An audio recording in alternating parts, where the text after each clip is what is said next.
ওমর রাদিয়াল্লাহু আনহু বলছেন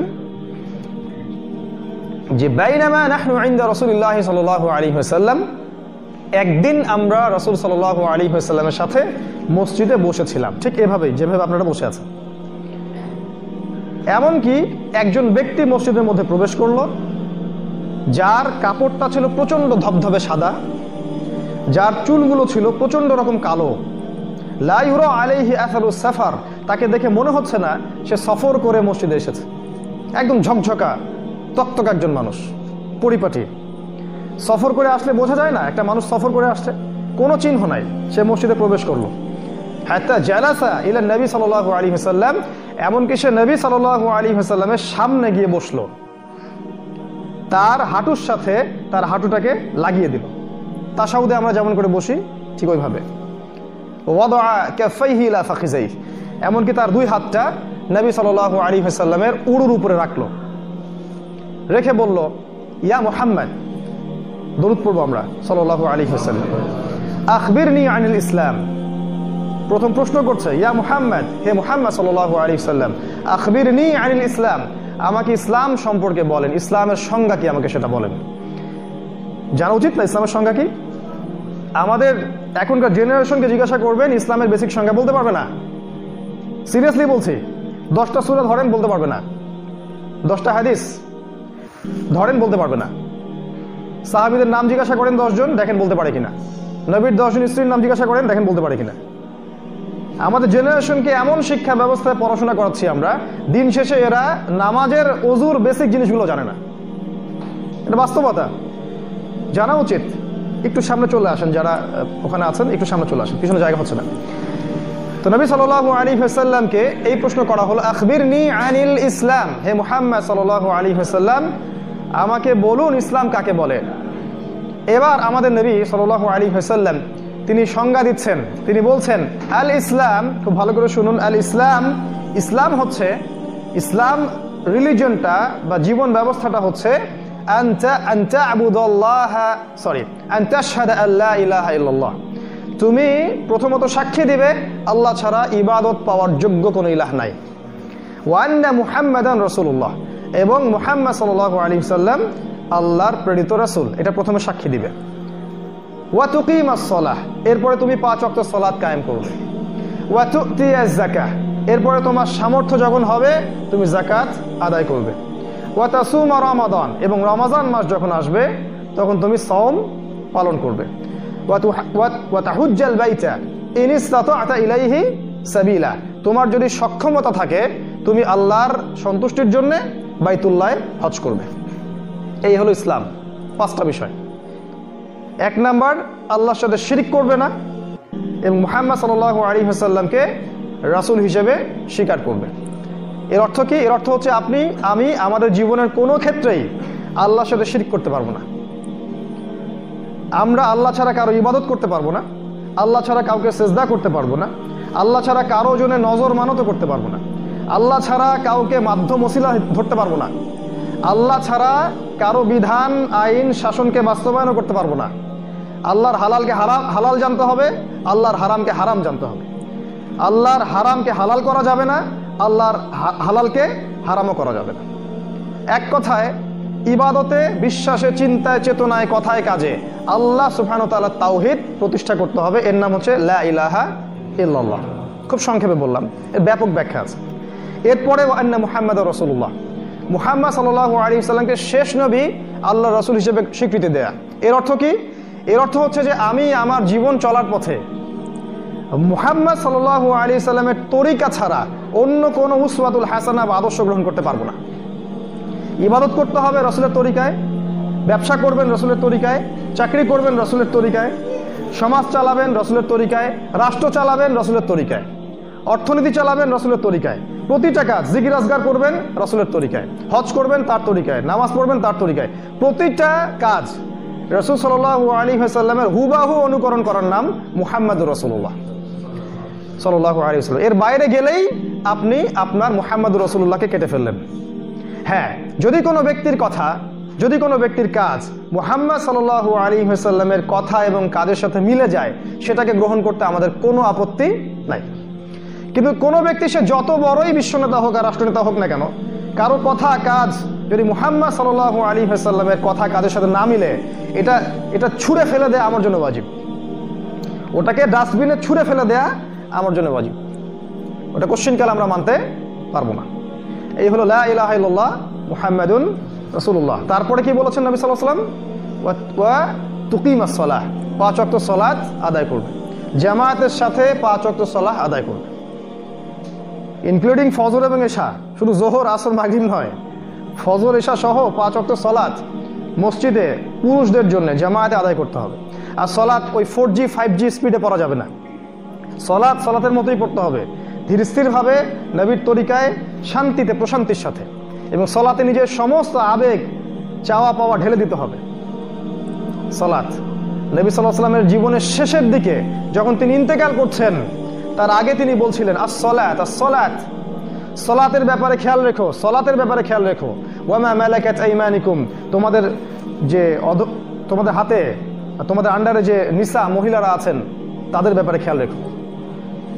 শেষ ওসিয়ত সালাত আস-সালাত। নবীজি ইন্তেকাল হচ্ছে, তিনি পর্দা সরিয়ে দেখছেন সাহাবীরা সালাত পড়ছেন। এই দৃশ্য দেখে তিনি দরদর করে কাঁদছেন। এই সালাতকে প্রতিষ্ঠা করার জন্য তাকে সারা জীবন কষ্ট করতে হয়েছে, সংগ্রাম করতে হয়েছে, যুদ্ধ করতে হয়েছে। আর আজকে মুসলিম উম্মার এই 90% মুসলিমের দেশে 90% মুসলিম সালাত পড়ে না। আমাদের যুব সমাজের 90% সালাত পড়ে না। যারা সালাত পড়ে তারা নিজেরা বোঝে না কি পড়তেছে। সালাত পড়ার পরেও নিজের ভিতরের খারাপ রিপুগুলো চলে যায় না। সালাত পড়ার পরেও সুদ খায়, ঘুষ খায়, জেনা করে, ব্যভিচার করে, সবই করে। তার মানে সালাত আপনাকে অন্যায় থেকে দূরে রাখতে পারছে না। কিন্তু আল্লাহ পাক কি বলেছিলেন? ইন্না সালাহ তানহা আনিল ফাহশাই ওয়াল মুনকার, নিশ্চয়ই সালাত আপনাকে সমস্ত পাপাচার থেকে দূরে রাখবে। ওই সালাত হচ্ছে না বিধায় পাপাচার থেকে দূরে থাকতে পারছি না। তারপরে নবীজি বলেছেন ওয়া তুতিয়া যাকাত, যাকাত আদায় করবে। আমাদের ইকোনমিক সিস্টেমটা ছিল যাকাত ভিত্তিক, এটাকে সরিয়ে করা হয়েছে সুদ ভিত্তিক। ইসলামিক ইকোনমিক্স হচ্ছে যাকাতের উপরে এবং ব্যবসার উপরে, এটাকে সরিয়ে দিয়ে করা হয়েছে সুদের উপরে। যদি বাংলাদেশের এই রাঘব বোয়ালদের কাছ থেকে আপনি যাকাত তুলতে পারতেন, তাহলে বাংলাদেশে কোনো দরিদ্র মানুষ থাকতো না ইনশাআল্লাহ। যদি এই করাপ্টেড লোকজন যারা মানুষের রক্ত চুষে কোটি কোটি টাকা আত্মসাৎ করেছে, এদের খালি যাকাতটা, এদের যাকাত নেওয়া যাবে কিনা সেটাও একটা মাসআলা, ওটা আমি পরে আসছি। আমি হিসাবের কথা বলছি। নিতে যদি পারতেন তাহলে দেখতেন বাংলাদেশে দরিদ্র লোক বলে, বেকার বলে কেউ থাকতো না। যাকাত নাই, যাকাতের কোনো সুন্নাহ নাই। যাকাত রাষ্ট্রীয়ভাবে কালেকশন করা হচ্ছে না, সাংগঠনিকভাবে হচ্ছে না, এবং আমাদের যে ধর্মীয় যে বড় বড় অ্যাসোসিয়েশনগুলো আছে এগুলো থেকেও একটা বাইতুল মাল কেন্দ্রিক যাকাত ভিত্তিক অর্থ ব্যবস্থা চালু করা হচ্ছে না। কিভাবে আমরা রিবাকে সরাবো? কেমন করে আমরা আল্লাহর পক্ষে যুদ্ধ করব? অতএব এই যাকাত ভিত্তিক অর্থনীতি চালু করতে হবে। এটা হবে মুসলিমদের অন্যতম একটা বড় চ্যালেঞ্জ। এটা করতে না পারলে আমাদের অর্থনীতি শক্তিশালী হবে না। আর আমাদের অর্থনীতি শক্তিশালী না হলে আপনি হারানো খিলাফা ফিরে পাবেন না। আপনি সেই হারানো গৌরব, সেই খিলাফা, সেই ক্ষমতা, সেই দাপট, সেই শৌর্যবীর্য আপনি পাবেন না। যখন খাবারের জন্য আমরা পশ্চিমাদের মুখাপেক্ষী, তখন আপনি আপনার জায়গায় খিলাফা কায়েম করতে পারবেন না। ফি সাবিলিল্লাহ আপনি দাওয়াত ও জিহাদে অনেক বেগ পেতে হবে আপনাকে। ইকোনমিক বেস শক্ত করতে হলে যাকাত দরকার আছে। তারপর নবীজি বলেছেন ওয়া তাসুমা রমাদান, রমাদান মাস আসলে সওম পালন করবে। রমাদানের সওম এমনভাবে পালন করতে হবে যেন এই সওম আমাদেরকে যাবতীয় পাপাচার থেকে দূরে রাখে। সওম মানে খালি না খেয়ে থাকা নয়, সওম মানে হচ্ছে আল্লাহর নিষেধ করা প্রতিটা বিষয়কে ছেড়ে দেয়া, এর নাম সওম। কেউ যদি রোজা রেখে মিথ্যা কথা বলে, ঘুষ খায়, সুদ খায়, দুর্নীতি করে, এ রোজা কেটে গেছে, এ রোজা নাই, ও পেট শুকা থেকে লাভ নাই, এ রোজার কোনো গুরুত্বই নেই আল্লাহর কাছে। এরপরে নবীজি বলেছেন রমাদান কেন্দ্রিক, ইনশাল্লাহ আমরা পরে কথা বলবো, সামনে রমাদান কেন্দ্রিক খুতবা আসবে ইনশাল্লাহ। নবীজি বলেছেন হজ করবে যদি সামর্থ্য থাকে, যদি সামর্থ্য থাকে আপনি হজ করবেন। এই 5টা বেসকে বলা হয়েছে ইসলাম। কতজন মানুষ এই 5টা বেস আমরা ফলো করার চেষ্টা করছি বলুন? এটা বুনিয়াদি একটা বিষয়। শেষের কথা, এরপরে এই ব্যক্তি, যে ব্যক্তি প্রশ্ন করছে, সেই ব্যক্তি বলছে ইয়া মুহাম্মদ, হে মুহাম্মদ সাল্লাল্লাহু আলাইহি ওয়াসাল্লাম, আখবিরনি আনিল ঈমান, আমাকে ঈমান সম্পর্কে বলুন। এবার নবী সাল্লাল্লাহু আলাইহি ওয়াসাল্লাম বলছেন, ঈমানের সংজ্ঞা দিচ্ছেন। আর ঈমান হচ্ছে আন তুমিনা বিল্লাহ, তুমি বিশ্বাস করবে আল্লাহর প্রতি, ওয়া মালাইকাতিহি, তার ফেরেশতাগণের প্রতি, ওয়া কুতুবিহি তার আসমানি কিতাব সমূহের প্রতি, ওয়া রুসুলিহি তার সমস্ত নবী রাসূলের প্রতি, ওয়াল ইয়াউমিল আখির পরকালের জীবনের প্রতি, ওয়াল কদরি খায়রিহি ওয়া শাররিহি তাকদীরের ভালো এবং মন্দের প্রতি। এই 6টা পিলারের উপর তুমি বিশ্বাস স্থাপন করবে, এর নাম হচ্ছে ঈমান। আবার বলছি, 1 আল্লাহর প্রতি, 2 ফেরেশতা মণ্ডলীর প্রতি, 3 আসমানি কিতাব সমূহের প্রতি, 4 নাম্বার সমস্ত নবী রাসূলগণের প্রতি, 5 নাম্বার পরকালের জীবনের প্রতি এবং 6 নাম্বার ভাগ্যের ভালো মন্দের প্রতি। এই 6টা বিষয়ের উপরে আপনাকে আমাকে 3টা কাজ করতে হবে। একটা হচ্ছে প্রথমত মনে বিশ্বাস করতে হবে, তারপরে মুখে স্বীকার করতে হবে, তারপরে কাজেও বাস্তবায়ন করতে হবে। এই 3টা জিনিস একত্রিত হলে সে ব্যক্তি পরিপূর্ণ মুমিন। আর যদি শুধু মনে বিশ্বাস করে, কোনো কাজ নাই, একে বলা হয় ফাসিক জালেম। কোনো কাজ নাই, কোনো আমল নাই, কিন্তু মনে বিশ্বাস করে। আর যদি আপনি মনেও বিশ্বাস না করেন কিন্তু বাহ্যিকভাবে প্রকাশ করেন যে হ্যাঁ আমি মনে বিশ্বাস করেছি, তাহলে একে বলা হয় মুনাফিক। আর যদি কেউ মনেও বিশ্বাস না করে, স্বীকারও না করে, আমলও না করে, তাকে বলা হয় কাফের। এই হলো আসলে ক্লাসিফিকেশন। এই হলো ঈমানের 6টা পিলার, যার উপরে আমাদেরকে বিশ্বাস করতে হবে, কাজেও বাস্তবায়ন করতে হবে এবং মুখে স্বীকারও করতে হবে। একটু খেয়াল করে দেখেন, ঈমানের এই 6টা বিষয় হচ্ছে অদৃশ্য বিশ্বাস, তাই নয় কি? এই 6টা বিষয়কে আপনি পরীক্ষা, যুক্তি, দর্শন, বিজ্ঞান দিয়ে প্রমাণ করতে পারবেন না। পারবেন কি? আপনি কি ল্যাবরেটরিতে বসে আল্লাহকে প্রমাণ করতে পারবেন? ফেরেশতাদের অস্তিত্বকে প্রমাণ করতে পারবেন? হ্যাঁ, ল্যাবে বসে আপনি এলিয়েন প্রমাণ করতে পারবেন, যেটা এখন ওরা করছে। ভিন গ্রহে এলিয়েন আছে, কিন্তু ল্যাবের ওই পরীক্ষাগারের লোকজন এটা বলছে না যে হ্যাঁ ফেরেশতা থাকতে পারে আসমানে। তারা এই কথা কখনো বলবে না, কারণ তারা হচ্ছে গডলেস সোসাইটি, আল্লাহীন একটা সভ্যতা। এই যে কুতুবিহি রুসুলিহি ওয়াল ইয়াউমিল আখির, এই যে মৃত্যুর পরের জীবন, কবর, জান্নাত, জাহান্নাম, মিজান, ফুলসিরাত, এগুলোকে কি বিজ্ঞান, যুক্তি, দর্শন দিয়ে প্রমাণ করতে পারবেন? আপনার আমার এই শিক্ষা ব্যবস্থা আপনাকে শিখিয়েছে যে বিজ্ঞান, যুক্তি, দর্শন দিয়ে পরীক্ষা নিরীক্ষা, পর্যবেক্ষণের মাধ্যমে যে জ্ঞানটা অর্জন করা যায় সেটাই প্রকৃত জ্ঞান। আর যদি যুক্তি, দর্শন, বিজ্ঞানে কোনো কিছু প্রমাণ না করা যায়, সেটার কোনো অস্তিত্ব নাই। এই হলো ওদের সভ্যতা, ওদের চিন্তা আর আমাদের চিন্তার মধ্যে পার্থক্য। আর আল্লাহ পাক এখানে বলছেন আল্লাযীনা ইউমিনুনা বিল গায়ব, যালিকাল কিতাব লা রাইবা ফীহি হুদাল লিল মুত্তাকিন আল্লাযীনা ইউমিনুনা বিল গায়বি। এই বই তাদের জন্য হেদায়েত যারা মুত্তাকি, আর মুত্তাকি তারা যারা গায়েবে বিশ্বাস করে। এই ঈমানের 6টা পিলারই গায়েবে বিশ্বাস। এটাকে আপনি বিজ্ঞান, যুক্তি, দর্শন দিয়ে প্রমাণ করতে পারবেন না, কারণ ওই জ্ঞান, ওই যুক্তি, ওই দর্শন আল্লাহ আপনাকে দিয়ে পাঠান নাই।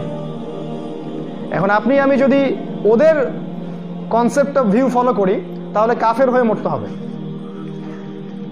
এখানে একটা বিষয় হচ্ছে, মুসলিম সমাজের মধ্যে এই চেতনাটা এখন ঢুকে গেছে। তার ইসলামের বিষয়গুলো পালন করতে গিয়ে যুক্তি খোঁজে, দর্শন খোঁজে, বৈজ্ঞানিক ব্যাখ্যা খোঁজে। কি বৈজ্ঞানিক ব্যাখ্যা দিবেন আপনি? রাসূলুল্লাহ সাল্লাল্লাহু আলাইহি ওয়াসাল্লাম সামনে খাবার আনা হচ্ছে, তিনি দোয়া করছেন এবং খাবার বৃদ্ধি পাচ্ছে। কিভাবে আপনি বৈজ্ঞানিক ব্যাখ্যা দিবেন? এখানে রাসূল সাল্লাল্লাহু আলাইহি ওয়াসাল্লাম বদরের যুদ্ধ করছেন, আল্লাহ পাক ফেরেশতা পাঠিয়ে নবীকে সাহায্য করছেন, এর কি ব্যাখ্যা দিবেন আপনি? উহুদের যুদ্ধের দিন নবী সাল্লাল্লাহু আলাইহি ওয়াসাল্লামকে আঘাত করা হচ্ছে, তার ডানে বামে জিবরাইল এবং মিকাইল দুজন যুদ্ধ করছে, এর আপনি কি ব্যাখ্যা দিবেন? নবীজি হাতের মধ্যে ধুলো নিচ্ছেন, নিয়ে আল্লাহর নামে ছুটছেন, ধুলোর কণাগুলো কাফেরদের চোখে ঢুকে যাচ্ছে, এর কি ব্যাখ্যা দিবেন? নবীজি মাটির মানুষ, আকাশ ভেদ করে মহাকাশে চলে গেলেন, আল্লাহর সাথে দেখা করে আবার চলে আসলেন, এর কি ব্যাখ্যা দিবেন আপনি? অতএব ইসলামের প্রতিটা বিষয় যুক্তি দিয়ে মানবো, বিজ্ঞান দিয়ে মানবো আর দর্শন দিয়ে মানবো, এই চিন্তা ভুলে যান। ওই চিন্তা করতে গেলে আপনার দাড়ি টুপি থাকা সত্ত্বেও কাফের হয়ে কবরে যাওয়া লাগবে, কোনো সন্দেহ নাই। অতএব ওই চিন্তাবাদ, এটা ওদের কনসেপ্ট, পশ্চিমাদের কনসেপ্ট। ওরা এগুলো বিশ্বাস করে বিধায় ওরা আল্লাহকে বিশ্বাস করে না, যেহেতু আল্লাহকে দেখা যায় না, এই জন্য ওদের কাছে রিলিজিয়নের কোনো ভ্যালু নাই। ওটা একটা গডলেস সোসাইটি। এবং এখন ওই সোসাইটির যত আদর্শ সব মুসলিম বিশ্বে চাপিয়ে দেওয়া হয়েছে। ওদের ব্যাংকিং সিস্টেম সব জায়গায় চলছে, ওদের পলিটিক্যাল সিস্টেম সব জায়গায় চলছে, ওদের আদর্শ, ওদের সংস্কৃতি, ওদের মিডিয়া, ওদের প্রযুক্তি সমস্ত জায়গায় চলছে। আর আমরা এগুলো গিলছি, এরা দাজ্জালের ফলোয়ার, এরাই শেষ জামানে দাজ্জালকে ফলো করবে, দেখবেন। এখানে নবীজি বলেছেন ঈমানের পিলারগুলো কি। আমরা এখানে মনে বিশ্বাস করতে হবে, মুখে স্বীকার এবং কাজে বাস্তবায়ন। কাজে বাস্তবায়ন না থাকলে খালি মুখের স্বীকৃতি দিয়ে কোনো লাভ নাই। ঈমান আমার আছে, আমি নামাজ যদিও পড়ি না, এইসব কনসেপ্টের কোনো দাম নাই। প্রতিটা আল্লাহর হালালকে হালাল জানতে হবে, আল্লাহর হারামকে হারাম জানতে হবে, এবং আল্লাহর দিন, আল্লাহর জমিন, আল্লাহর দিন প্রতিষ্ঠার চেষ্টা করতে হবে। এর নাম ইসলাম, এর নাম ইসলাম। শুধু ওই ঘরের কোনায় বসে তসবিহ টিপবো আর মসজিদের কোনায় বসে খালি সুবহানাল্লাহ পড়বো, এই জন্য আল্লাহ পাক আপনাকে আমাকে পাঠান নাই। ইসলাম ঘরের কোনার জন্য নয়, ইসলাম পুরো বিশ্বের জন্য। আর আগামী দিনগুলোতে ইনশাআল্লাহ তাআলা এই ইসলাম হবে এই বিশ্বের সুপার পাওয়ার। বিশ্বের প্রতিটা রাষ্ট্র শাসিত হবে ইসলামের আওতায় ইনশাআল্লাহ তাআলা। পৃথিবীর কোনো শক্তি এটা ঠেকাতে পারবে না, কারণ রাসূল সাল্লাল্লাহু আলাইহি ওয়াসাল্লাম তার পবিত্র জবান এটা ভবিষ্যৎবাণী করে গেছেন।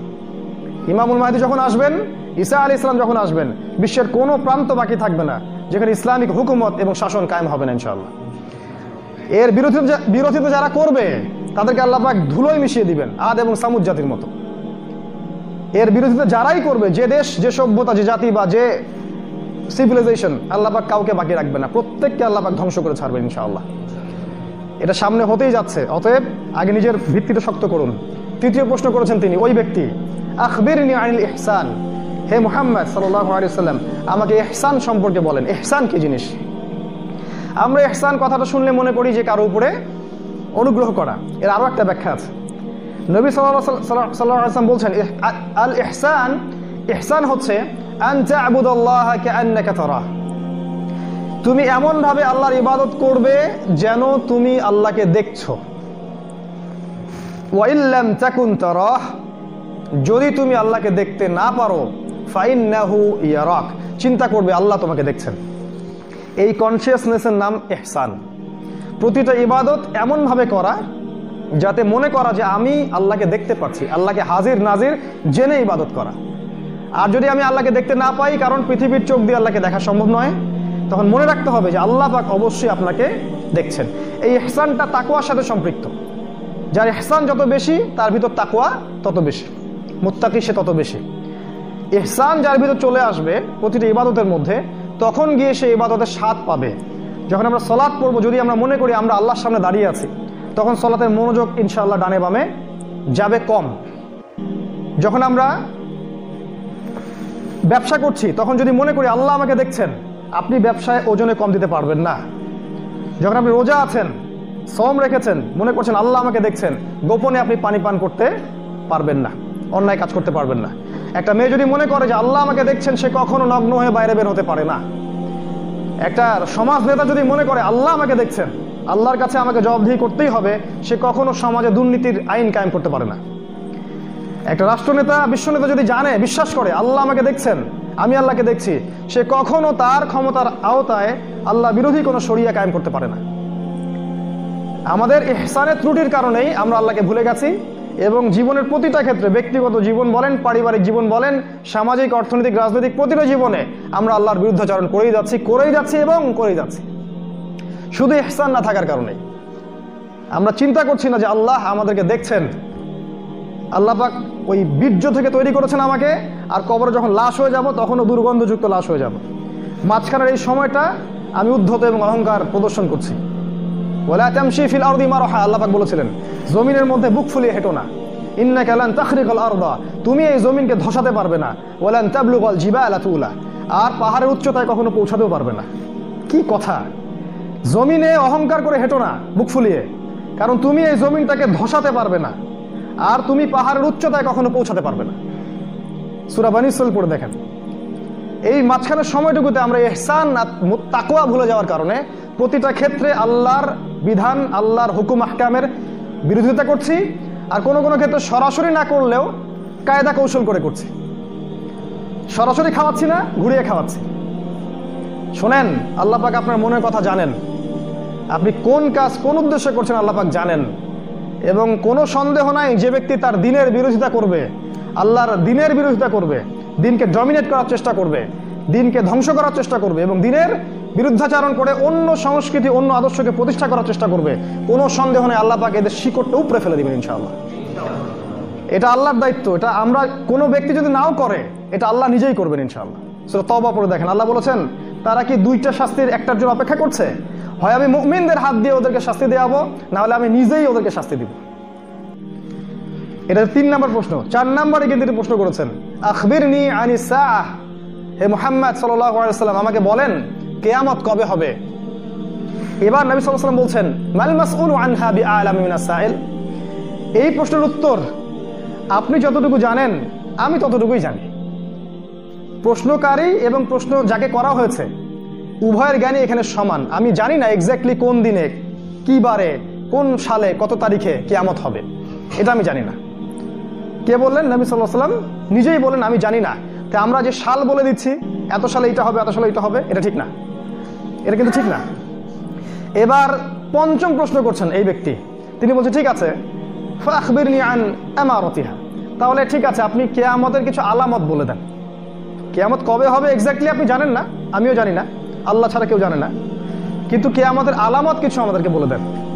নবী সাল্লাল্লাহু আলাইহি ওয়াসাল্লাম এই হাদিসে মাত্র দুইটা আলামত বলেছেন আর কি, দুইটা। অন্য অনেক হাদিস আছে, ওখানে শত শত আলামত আছে। এই হাদিসে তিনি দুইটা আলামত বলেছেন।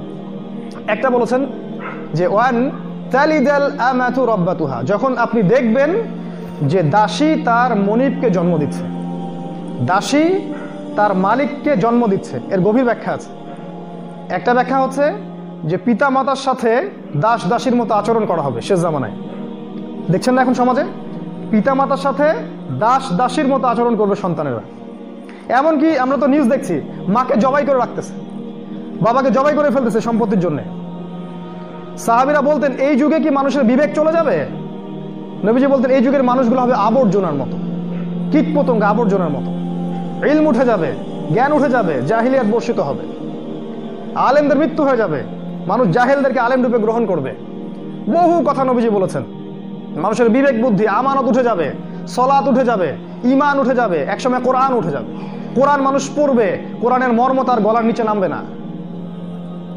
মানুষ মদ খাবে, হালাল মনে করে খাবে, জেনা করবে, হালাল মনে করে করবে, আল্লাহ বিরোধী শারিয়া কায়েম করবে, হালাল মনে করে করবে।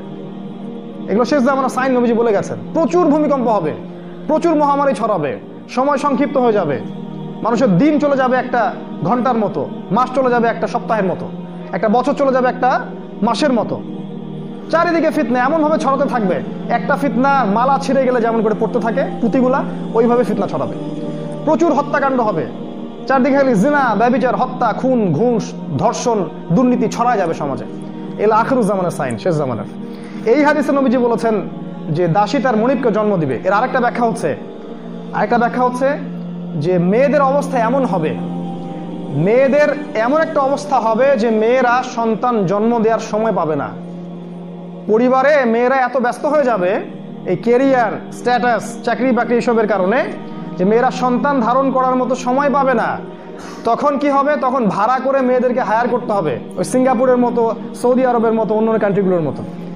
ওরা নিম্নবিত্ত দেশগুলো থেকে মেয়েদেরকে হায়ার করে, 10 মাসের জন্য ওর গর্ভটা কিনে নেয় এবং ওই গর্ভের মধ্যে স্পার্ম, বীর্য ওখানে পুশ করার পরে ওখানে কৃত্রিমভাবে বাচ্চা উৎপন্ন হয়। সেই বাচ্চা 9 মাস ওর গর্ভে থাকে। তারপরে এই মেয়েটা বাচ্চা খালাস করে, এই মেয়েকে তার পারিশ্রমিক বুঝিয়ে দেওয়া হয়, তাকে পারিশ্রমিক দিয়ে দেওয়া হয়, সে চলে যায়।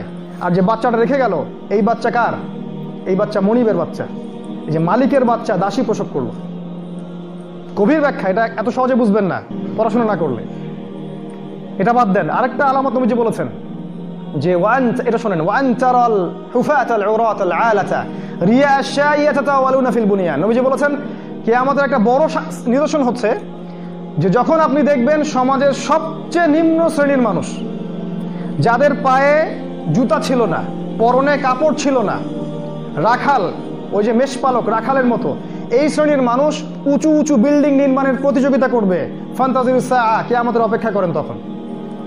বুঝতে পারছেন? এখন বিগত 50 বছরে এই বিশ্বের অবস্থা দেখেন, দেশের অবস্থা দেখেন। এক সময় এত বিল্ডিং ছিল না, এখন আপনি যেখানে যাবেন, ঢাকা শহরে যাবেন দেখবেন এটা কিয়ামতের শহর। বড় বড় শহরগুলোতে যাবেন দেখবেন কিয়ামতের শহর। বড় বড় যে রাষ্ট্রগুলো আছে এগুলোতে যাবেন, সফর করবেন, দেখবেন কিয়ামত আপনার সামনে। যাদের কাছে আগে খাবার টাকা ছিল না, পায়ে স্যান্ডেল পরার টাকা ছিল না, এরা এখন ইয়াতাতাওয়ালুনা ফিল বুনিয়ান, এরা উঁচু উঁচু বিল্ডিং নির্মাণের প্রতিযোগিতা করবে। তোমারটা 10 তলা, আমারটা 20 তলা, তোমারটা 100 তলা, আমারটা 200 তলা। দেখেন ভালো করে, আরব বিশ্বের দিকে তাকায় দেখেন, বিশ্বের বড় বড় দেশগুলোর দিকে তাকায় দেখেন, একদম কিয়ামত আপনার হাতের ডগায় চলে আসছে। সবচেয়ে শেষ হাদিসে নবীজি এই আলামতটা বলে গেছেন। তার মানে যখন এই আলামত দেখা যাবে তখন আর কিয়ামতের জন্য এত অপেক্ষা করার সুযোগ নাই, সময় কম। এটা নবী সাল্লাল্লাহু আলাইহি ওয়াসাল্লাম বলেছেন। এটা কিভাবে সম্ভব? উত্তর হচ্ছে এটা ওই যে প্রথমে বললাম আরেকটা ওহী এসেছিল রিবা, সুদ, ওই সুদের মধ্য দিয়েই কেবল সম্ভব সমাজের নিম্ন শ্রেণীর মানুষ বিল্ডিং নির্মাণের প্রতিযোগিতা করবে, অন্যভাবে সম্ভব না। সুদি লোন নিয়েই সম্ভব, অন্যভাবে সম্ভব না। আর এদের জন্য একটা সুসংবাদ দিচ্ছি, সেটা হচ্ছে যে আমাদের নবীজি বলেছেন কিয়ামতের আগে বাইনা ইয়াদাই সাআ, কিয়ামতের আগে আগে মুতানুন শাদীদ, বড় ব্যাপক মহামারী ছড়াবে। ওয়া বা'দাহু, এবং এই মহামারী যখন চলে যাবে তারপরে আসবে সানাওয়াতুজ জালাজিল। সানাওয়াতুজ জালাজিল, গতকালকে দেখলাম অস্ট্রেলিয়াতে 7.3 মাত্রা ভূমিকম্প হয়েছে। যখন মহামারীর সময়টা চলে যাবে তখন আসবে ভূমিকম্পের বছরগুলো। সানাওয়াত বহু বচন, জালাজিল ভূমিকম্প, বছর জুড়ে ভূমিকম্প চলতে থাকবে। এটা সামনে আসছে, এই মহামারীর সিজন চলে যাবে যখন, তারপরে দেখবেন ভূমিকম্প শুরু হবে। আর যারা এরকম হারাম টাকায় উঁচু উঁচু বিল্ডিং নির্মাণ করেছে, প্রত্যেকটা বিল্ডিং হয়ে যাবে একটা একটা কবরস্থান। দেখেন কি হয় সামনে। কিয়ামতের আলামতটা নবীজি এখানে কিছু বলে গেলেন, এছাড়া অন্য অন্য হাদিসে অনেক কিছু বলে গেছেন। মুসলিমদের অধঃপতন হবে, তাদের দিন থেকে তারা সরে আসবে, মুসলিমদের বিভক্তি সৃষ্টি হবে, আমাদের জীবনযাত্রার মান কমে যাবে, দুনিয়া নিয়ে আমরা ব্যস্ত থাকবো, আমরা আমানতের খেয়ানত করবো, সালাত ছেড়ে দিব, অনেক কথা তিনি বলে গেছেন। মুসলিমদেরকে কচুকাটা করা হবে, কাফের মুশরিক জালেমরা মিলে মুসলিমদেরকে ঘিরে ফেলবে, এবং প্রতিটা রাষ্ট্রে দেখবেন মুসলিমদেরকে একদম নিরীহ পাখির মতো হত্যা করা হবে। এরপরে আসবে বড় যুদ্ধ, ওই যুদ্ধের পরে আসবে ইমামুল মাহদি, তারপরে আসবেন কনস্টান্টিনোপল বিজয়, তারপর আসবে দাজ্জাল মানুষের রূপে আত্মপ্রকাশ করবে, তারপরে আসবে ঈসা আলাইহিস সালাম, তারপরে খেলাফা। এগুলো সামনে আসতে যাচ্ছে, এই সময়টা আপনার জন্য অপেক্ষা করছে। এই যে হাদিসটা আমি বললাম, হাদিসে জিবরিল বলা হয় এটাকে। এবার এই ব্যক্তি যখন উঠে গেলেন, প্রশ্ন শেষ, উনি উঠে গেলেন, চলে গেলেন। এবার উমর রাদিয়াল্লাহু আনহু, যিনি হাদিসের রাবি, তিনি বলছেন ফালাবিস্তু মালিয়ান, আমি খুব চুপ করে বসে থাকলাম, খুব স্তব্ধ হয়ে গেলাম, আমরা সবাই ঠান্ডা হয়ে গেলাম। তারপরে রাসূল সাল্লাল্লাহু আলাইহি ওয়াসাল্লাম বললেন, ইয়া ওমর, হে ওমর, আতাদরি মানিস সাইল, তুমি কি জানো এই প্রশ্নকারী ব্যক্তি কে ছিল? এবার ওমর রাদিয়াল্লাহু আনহু বলছেন, ওয়াল আল্লাহু ওয়া রাসূলুহু আ'লাম, আল্লাহ এবং তার রাসূল ভালো জানেন। আদব, আল্লাহ এবং তার রাসূল ভালো জানেন। এবার তিনি বলছেন, ইন্নাহু জিবরিল, সে হচ্ছে জিবরাইল আলাইহিস সালাম, সুবহানাল্লাহ, আতাকুম ইউআল্লিমুকুম দীনাকুম, তিনি এসেছিলেন তোমাদেরকে তোমাদের দিন শেখাতে। নবী সাল্লাল্লাহু আলাইহি ওয়াসাল্লামের জীবনের শেষ দিকের হাদিস, এটা একদম শেষ দিকের। এইবার জিবরাইল আলাইহিস সালাম হিস্ট্রিতে প্রথমবার জনসমক্ষে মানুষের রূপ ধরে এসেছেন, এর আগে আসেন নাই। এটাই প্রথমবার, এটাই শেষবার। জনসমক্ষে তিনি মানুষের রূপ ধরে মসজিদে এসেছেন, সাহাবীদের সামনে রাসূলকে 4টা প্রশ্ন 5টা প্রশ্ন করেছেন, এবং এর মধ্য দিয়ে সাহাবীদেরকে দিন শিখিয়ে গেছেন। এরপরে আর জিবরাইল আলাইহিস সালাম কখনো ওহী নিয়ে আসবেন না। এই হাদিসটা আমাদের জন্য কত গুরুত্বপূর্ণ তাহলে। এখানে ইসলামের প্রত্যেকটা বুনিয়াদী বিষয় আছে। ইসলাম কাকে বলে, কি করলে ইসলাম টিকবে, কি করলে ইসলাম কেটে যাবে, শিরক কাকে বলে, সালাত, সওম, যাকাত, সবকিছু এখানে আছে।